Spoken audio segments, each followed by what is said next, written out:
आज हम लोग बात करेंगे ना कि कहीं पे अगर हमें इनलाइन सीएसएस अगर मिलेगा तो उस इनलाइन सीएसएस में प्रॉब्लम क्या होती हैं इन फ्यूचर, उस चीज़ को समझने की कोशिश करेंगे।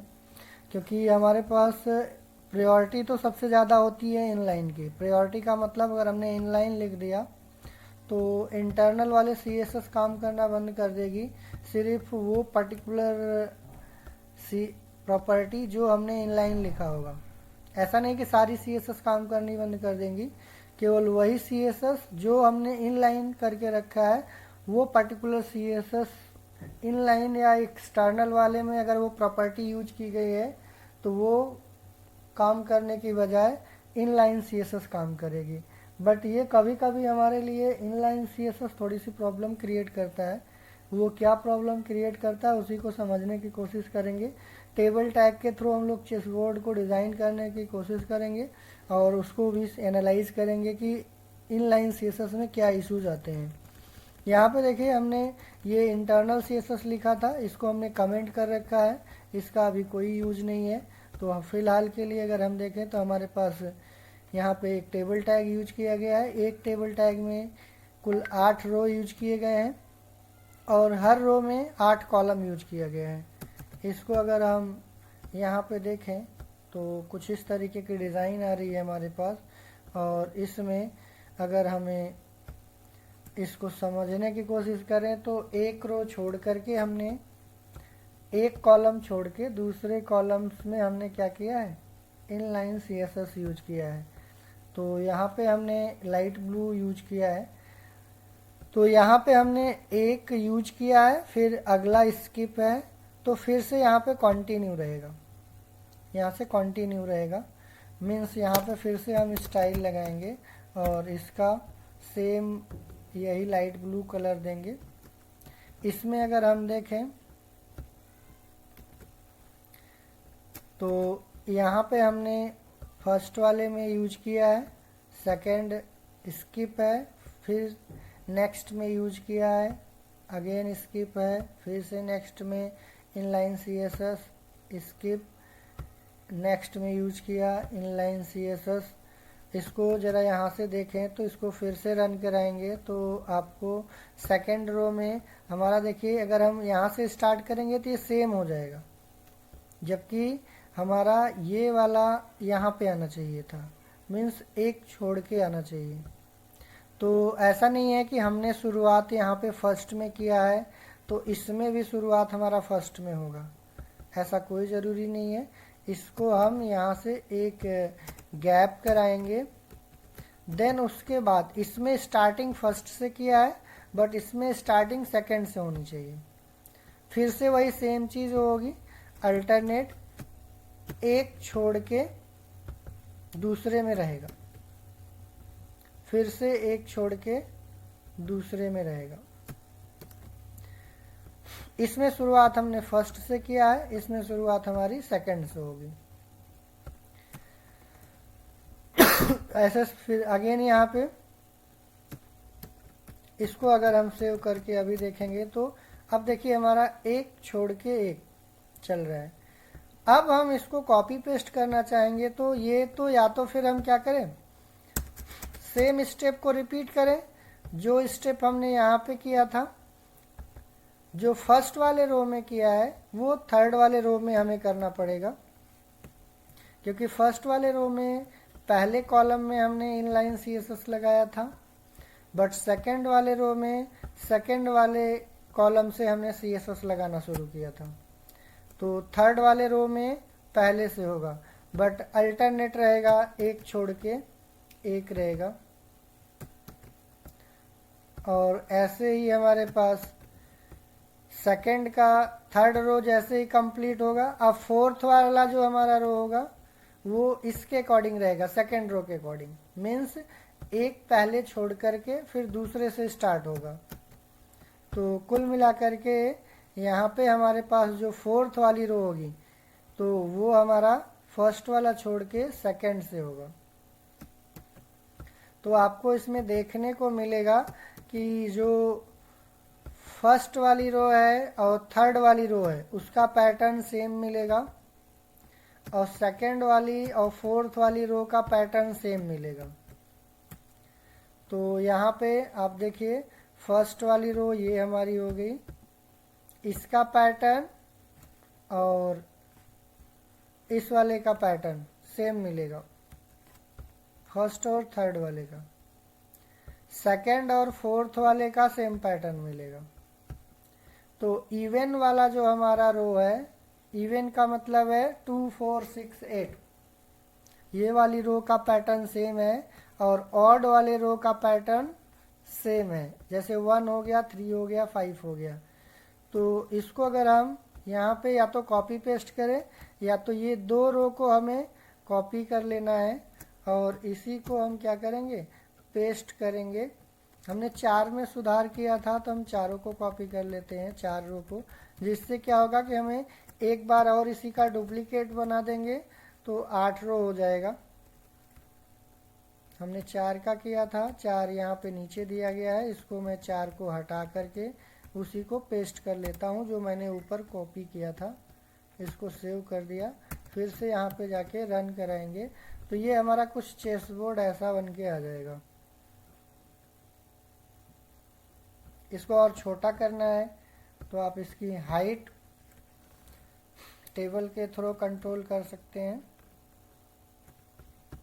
यहाँ पे 60% कर दिया और इसको हमने 150 पिक्सल कर दिया।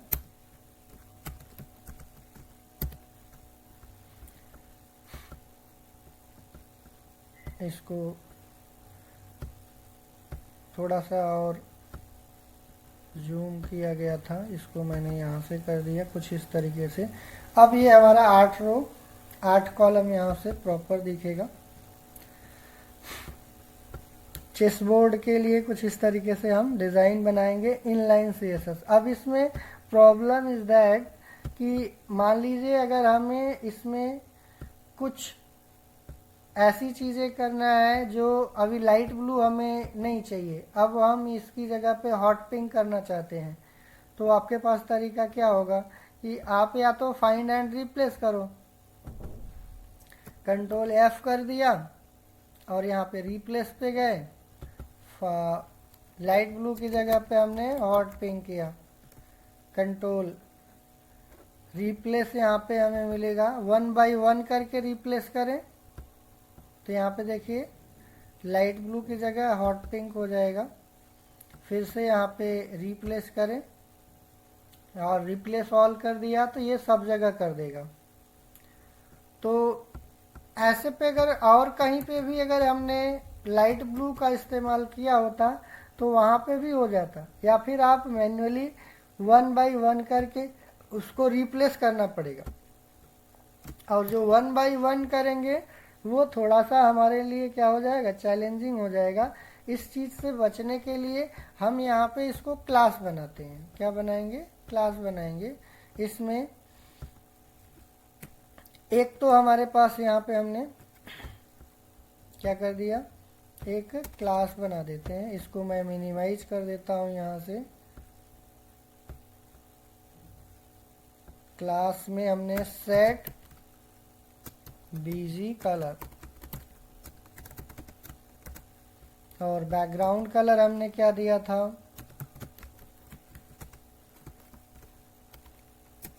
ग्रे दे दिया, सेव कर दिया। अब यहाँ पे हमने इसको कॉपी कर लिया, क्लास है। तो इनलाइन सीएसएस में क्या होता है कि आपको थोड़ा सा प्रॉब्लम ये होती है कि अगर कल को बाद में वो कलर आपको पसंद नहीं आया, फिर वो आपके लिए सरदर्द बन जाएगा, बार बार आपको उसको चेंज करना पड़ेगा। बट इसमें क्या है, अभी तो हमें एक बार चेंज करना पड़ रहा है, सब जगह पे ये हमें चेंज करना पड़ेगा फर्स्ट टाइम के लिए। बट बाद में अगर आपको कलर चेंज करना है तो कलर केवल एक जगह से हम चेंज करेंगे। कहाँ से करेंगे वो कलर, वो भी हम देखते हैं। सिर्फ और सिर्फ इंटरनल जो सीएसएस हमने लिखी है वहाँ पे जाएंगे।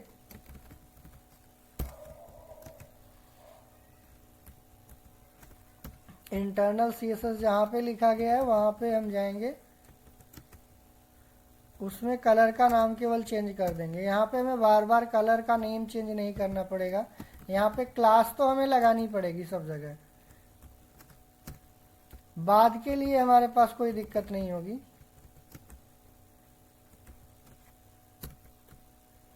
देखिए हमने 2 रो में हमने चेंज किया है, इसको रिफ्रेश करते, देखिए 2 में हमारा ग्रे हो गया है।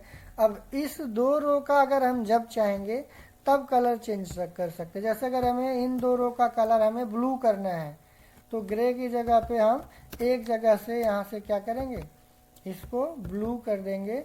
ये हमारा क्या हो जाएगा, एक जगह से कंट्रोल हो जाएगा। लेकिन इन बाकी रिमेनिंग में हम एक साथ नहीं कर सकते, ये क्योंकि हमारी इनलाइन लिखी गई है। इनलाइन सीएसएस की प्रायोरिटी सबसे ज़्यादा होती है। देखिए यहाँ पे अगर मान लीजिए हमने प्रायोरिटी ज़्यादा होने का मतलब ये है, मान लीजिए हमने इसमें यही क्लास भी लगा दिया है और स्टाइल भी लगाया है, थर्ड वाले रो में हमने स्टाइल भी लगाया है और ये क्लास भी लगा रखी है, तो देखिए क्या फ़र्क पड़ेगा। फ़र्क ये पड़ेगा कि आपकी इनलाइन सीएसएस काम करेगी, इंटरनल सीएसएस काम नहीं करेगी। क्यों? क्योंकि इसकी प्रायोरिटी सबसे ज़्यादा होती है एज कंपेरिजन टू दिस। तो यहाँ पे हम देखेंगे थर्ड रो में कोई फ़र्क नहीं पड़ेगा। क्यों नहीं फ़र्क पड़ेगा? क्योंकि इसकी प्रायोरिटी ज़्यादा होती है। जैसे ही आप इसको हटाओगे फिर वो काम करना शुरू कर देगा। तो मेरे कहने का मतलब ये है कि जो प्रायोरिटी इसकी ज़्यादा तो होती है, बट कहीं कहीं पे ये हमारे मैनेजमेंट में कोड को चेंज करने में दिक्कत कर देता है। तो उस केस में हम इसको अवॉइड करते हैं और इंटरनल या एक्सटर्नल सीएसएस का यूज करते हैं। अगर हमें मल्टीपल पेजेस पे काम करना है तो एक्सटर्नल सीएसएस, अगर सेम कोड को एक ही पेज में कई बार लिखना है तो हम इंटरनल सीएसएस यूज कर सकते हैं। यहाँ पे अगर मैं इसी चीज़ को यहाँ पे यूज करता हूँ, मान लीजिए यहाँ पे भी क्लास यूज करता हूँ और इधर भी क्लास यूज करता हूँ और यहाँ पे भी हमने सेम क्लास यूज किया, बट इसमें फॉन्ट कलर अभी मैं यहाँ से दे दूँ या बॉर्डर दे देता हूँ। देखिए बॉर्डर हमने जो प्रॉपर्टी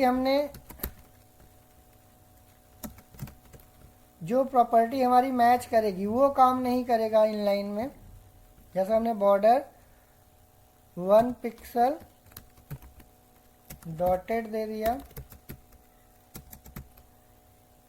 डॉटेड येलो दे दिया।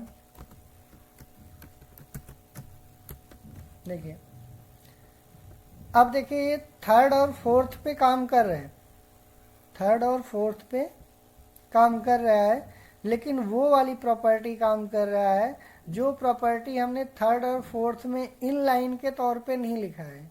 लेकिन जो प्रॉपर्टी हमने इंटरनल सीएसएस में भी दिया है और इन लाइन में भी दिया है, वो वाली प्रॉपर्टी आपको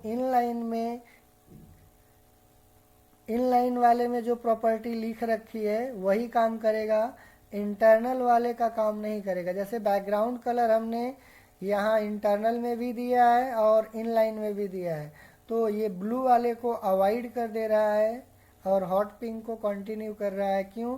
क्योंकि हॉट पिंक हमने इनलाइन सीएसएस के थ्रू लिखा है और ब्लू वाले को इनलाइन के थ्रू। बट ये प्रॉपर्टी, जो प्रॉपर्टी हमने इनलाइन नहीं लिखी है वो हमारा इनलाइन इंटरनल वाला काम करेगा। तो यहाँ पे हमें वही चीज़ें ध्यान में देना होगा। देखिए बैकग्राउंड कलर हमने ब्लू दे रखा है ये इंटरनल में, और जबकि हमने ये वाली क्लास 4 लाइन में यूज किया है। देखिए स्टाइल भी यूज किया है, बैकग्राउंड कलर भी यूज किया, क्लास भी यूज किया है। तो ये हॉट पिंक वाला आपको एक्टिवेट दिखा रहा है, ये वाला कलर आपको काम नहीं करेगा, बस बॉर्डर का काम करेगा। तो इसीलिए हम लोग यहाँ पे क्या करते हैं कि कुछ चीज़ों को कहीं कहीं पे हम लोग इनलाइन सीएसएस को अवॉइड करते हैं, इसकी प्रायोरिटी अधिक होने के बावजूद भी, क्योंकि ये मैनेज करने में थोड़ा सा प्रॉब्लम करता है। अगर हमें कहीं से चेंजेज करने, वो लाइन बार बार यूज की गई है, तो हम उसको एक जगह से कंट्रोल नहीं कर पाएंगे। एक जगह से कंट्रोल करना है तो आपको क्या करना पड़ेगा, उसको इनलाइन सीएसएस के थ्रू लिखेंगे, तो that one is the good practice. या तो आप एक्सटर्नल सीएसएस बना लीजिए, वो भी आपके लिए सही रहेगा। अगर हम इनलाइन सीएसएस लिखेंगे तो रेयर केस में लिखेंगे, जहाँ पे छोटा मोटा कहीं ज़रूरत पड़ गया तो लिख दिया, अदरवाइज़ नहीं लिखेंगे। इसको मैं फिर से यहाँ से पूरा कॉपी कर रहा हूँ 4th रो तक, और फिर से इसको मैं पेस्ट करूँगा इधर, जिससे कि बाकी रिमेनिंग में भी हमारा क्या हो जाए। पहले इसको पेस्ट करने से पहले इसका देख लेते हैं दोबारा रिफ्रेश करके। अब देखेंगे तो ये 3rd और 4th में भी ब्लू आ जाएगा, क्योंकि हमने इनलाइन सीएसएस हटा दिया 3rd एंड 4th का। तो कुछ इस तरीके से हमारा क्या हो जाएगा, क्लास के थ्रू हम मैनेज करेंगे सीएसएस को। तो क्लास बनाने के लिए हमारे पास क्लास सेलेक्टर का यूज करेंगे। क्लास सेलेक्टर हम डॉट के थ्रू इस्तेमाल करते हैं यहाँ पे क्लास बनाने के लिए।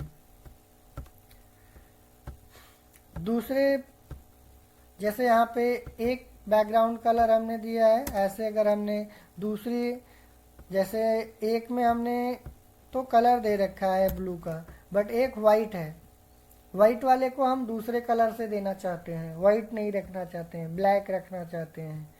तो इसके लिए हमें क्या करना पड़ेगा, एक और बनानी पड़ेगी क्लास, या आईडी भी बना सकते हैं, बट आईडी हम मोस्टली वहाँ पे यूज करेंगे जहाँ पे यूनिक रहेगा, वहाँ पे यूज करेंगे। अगर हमें किसी को बार बार यूटिलाइज करना है तो क्लास बनाएंगे। आईडी तब बनाते हैं जब हमें सिंगल टाइम यूज करना होगा, किसी एक टैग में इस्तेमाल करना होता है तब। आपको ऐसा नहीं है कि काम नहीं करेगा।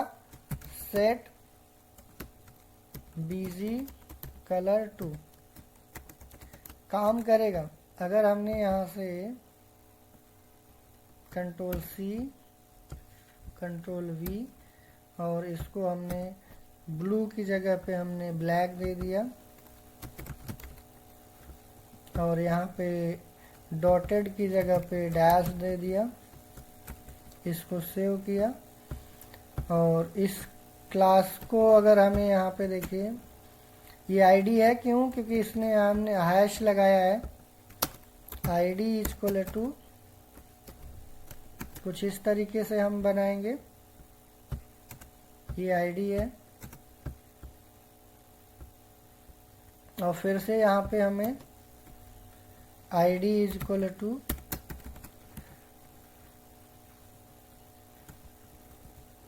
यहाँ पे काम करेगा ये, नो डाउट, बट रिकमेंड आपको किया जाता है कि एक फाइल में एक ही नाम से आईडी बार बार हम नहीं लेते, हमेशा हम उसको डिफरेंट नाम देंगे, या तो हम ऐसी कहीं भी ज़रूरत पड़ेगी तो हम क्लास का यूज करेंगे। आईडी बनाते टाइम केवल यहाँ पे हम हैश का इस्तेमाल करेंगे और क्लास के लिए डॉट, बाकी प्रॉपर तरीके से जैसे हम आईडी क्लास इक्वल टू लिखते थे वैसे यहाँ पे आईडी इक्वल टू करके लिखेंगे, कुछ इस तरीके से। और फिर से यहाँ पे हमने आईडी इक्वल टू कुछ इस तरीके से दिया,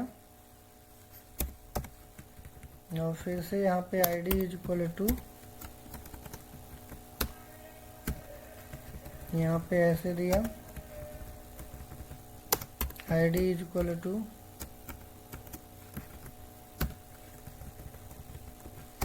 तो आपने देखा इनलाइन सीएसएस लिखने के क्या ड्रॉबैक्स हैं,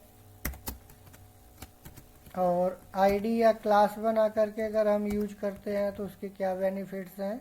इसको मैं दोबारा करूँगा नहीं, इसको कॉपी पेस्ट करूँगा यहाँ से। अगर 2 रो में किया है तो 2 रो को कॉपी कर लूँगा, और इसको हमें क्या करना पड़ेगा 4 बार पेस्ट करना पड़ेगा, 2 3 6 3 बार करना पड़ेगा। क्योंकि 8 बनाना है हमें। ये रहा फर्स्ट टाइम, ये रहा सेकंड टाइम, ये रहा फोर्थ टाइम।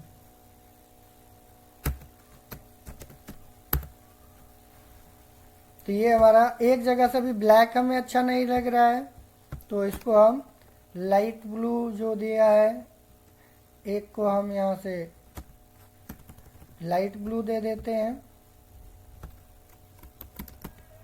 और दूसरे का यहाँ पे हॉट पिंक दे देते हैं।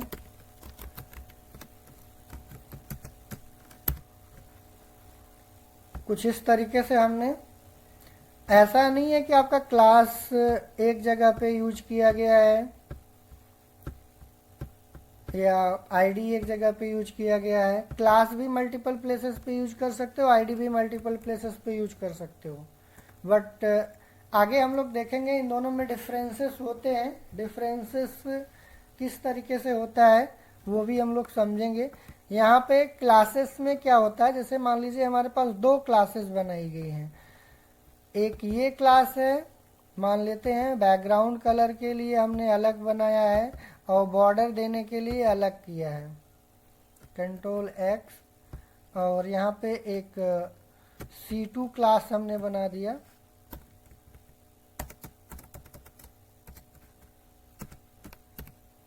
और एक हमने ID2 बना दिया।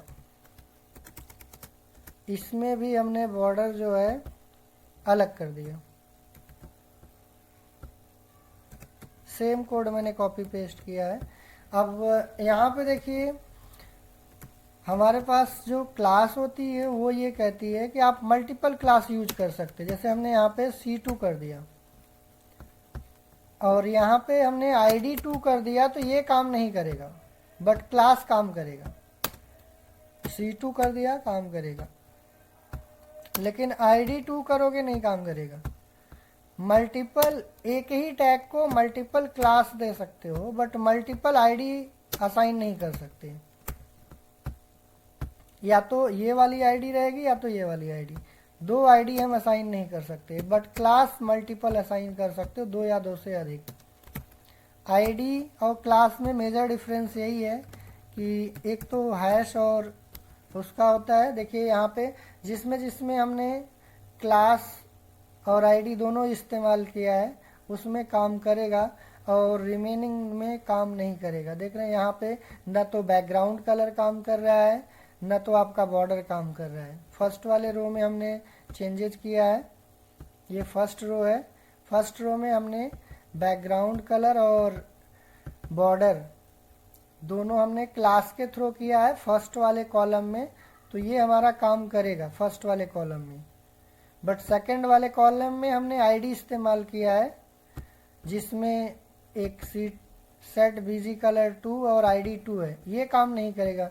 जैसे देखिए अगर हमने इसमें से किसी एक को लगा दिया तो ये काम करेगा। नेक्स्ट वाले कॉलम में देखिए ये बॉर्डर काम करने लगा, बट थर्ड वाले में बॉर्डर काम, फोर्थ में बॉर्डर काम नहीं करेगा क्योंकि यहाँ पे दो चीज़ें लगाई गई हैं, दो आईडी लगाई गई हैं।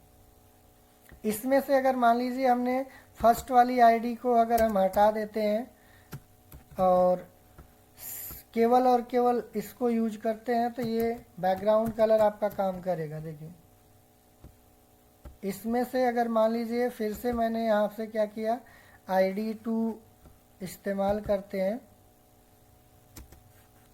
ID2 यूज करते हैं तो इसमें आपका बॉर्डर काम करेगा बट बैकग्राउंड कलर काम नहीं करेगा।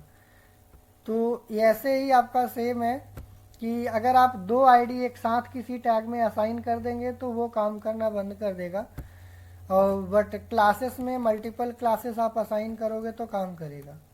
तो ये चीज़ें समझने की ज़रूरत है। बाकी इसको हम और भी ऑप्टिमाइज कर सकते हैं। टेबल टैग की जगह पे हम इसको डिवीज़न टैग के थ्रू भी कर सकते हैं। एक यहाँ पे डिवीज़न लेंगे जिसमें इसको कंटेनर या रो नाम से क्लास बनाएंगे और इसमें फिर से डिवीज़न लेंगे, इसको भी जितने टीडी हैं यहाँ पे डिवीज़न लगा करके क्या करेंगे, इसको भी हम कॉलम की तरह काम कराएंगे और टेबल को एक कंटेनर की तरह, यहाँ पे भी एक डिवीज़न लेंगे, कंटेनर की तरह काम करेंगे। इसको चाहे तो ट्राई करिएगा, अगर नहीं होगा तो फिर इसको हम नेक्स्ट सेशन में डिस्कस करेंगे।